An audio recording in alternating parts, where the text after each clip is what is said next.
ખેડૂત મિત્રો, ખેડૂત સેવા ભાવતાલ ચેનલમાં સ્વાગત છે. નવો હોય તો ચેનલને સબસ્ક્રાઇબ કરી જો, બેલ આઇકનને પ્રેસ કરી દેજો ભૂલ્યો, જેથી કરીને હવામાન વિડીયો તમને મળી રહે.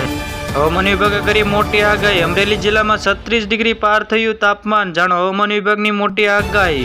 આજની હવામાન વિભાગે કરી મોટી આગાહી. અંબાલાલ પટેલે સૌથી મોટી આગાહી કરતા જણાવ્યું છે કે આગામી સમયમાં હવામાન શુષ્ક રહેવાની શક્યતા, પણ પવન ફૂંકાવાની પણ શક્યતા વ્યક્ત કરી છે. અમદાવાદ ગુજરાતમાં માર્ચ મહિનાની શરૂઆતમાં જ લઘુત્તમ તાપમાન પારો ધીરે ધીરે વધી રહ્યો છે, જેના કારણે હવે વહેલી સવારે અને રાતે પણ ઠંડી ચમકારો અનુભવી શકાય છે. જ્યારે બપોર બાદ તાપમાન ગરમીનો પારો અનુભવી રહ્યા છે.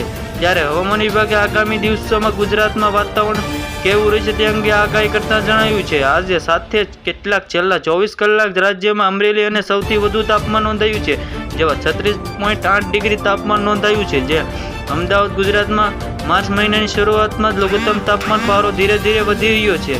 આ સાથે મહિનામાં વધારે ગરમીનો પારો પણ જોવા મળવાની શક્યતા છે. અભિમન્યુ ચૌહાણે જણાવ્યું છે કે છેલ્લા 24 કલાકમાં લઘુત્તમ તાપમાન વાત કરીએ તો અમદાવાદમાં 22.5 ડિગ્રી જેવું નોંધાયું છે અને ગાંધીનગરની વાત કરવામાં આવે તો 21.5 ડિગ્રી તાપમાન નોંધાયું છે. આ સાથે સૌથી ઓછું તાપમાન નલિયામાં વધારે જોવા મળવાનું છે, 16 પોઈન્ટ નોંધાયું છે. જેના મહત્તમ તાપની વાત કરીએ તો જણાવ્યું છે કે અમદાવાદમાં 35.7, ગાંધીનગરમાં 35.5 ડિગ્રી તાપમાન નોંધાયું છે. જ્યારે અમરેલીની સૌથી વધારે વાત થઈ છે, જે 36.8 ડિગ્રી નોંધાયું છે. સૌથી વૈજ્ઞાનિકે જણાવ્યું છે કે માર્ચ મહિનાના બીજા અને ત્રીજા સપ્તાહમાં એલર્ટ આવનારા દિવસોમાં મોટાભાગ તાપમાન વધુ રહેશે અને તાપમાનમાં વધારો ઓછો થવાની શક્યતા નહીં છે. આગામી દિવસોમાં તાપમાન ઊંચું જવાની પણ શક્યતા વ્યક્ત કરી છે. અંબાલાલ પટેલે સૌથી મોટી આગાહી કરતા જણાવ્યું છે કે આગામી સમયમાં હવામાન પવન ફૂંકાવાની શક્યતા અને વ્યક્ત કરી છે અને તાપમાનમાં લઘુત્તમ તાપમાન જોવા મળવાની શક્યતા છે. આ સાથે તેમણે જણાવ્યું છે કે ગુજરાત દરમિયાન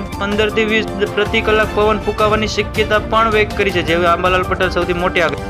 આવી જ રીતે ખેડૂત મિત્રો ફરી મળીએ. જોતા રહો ખેડૂત સેવા ભાવ.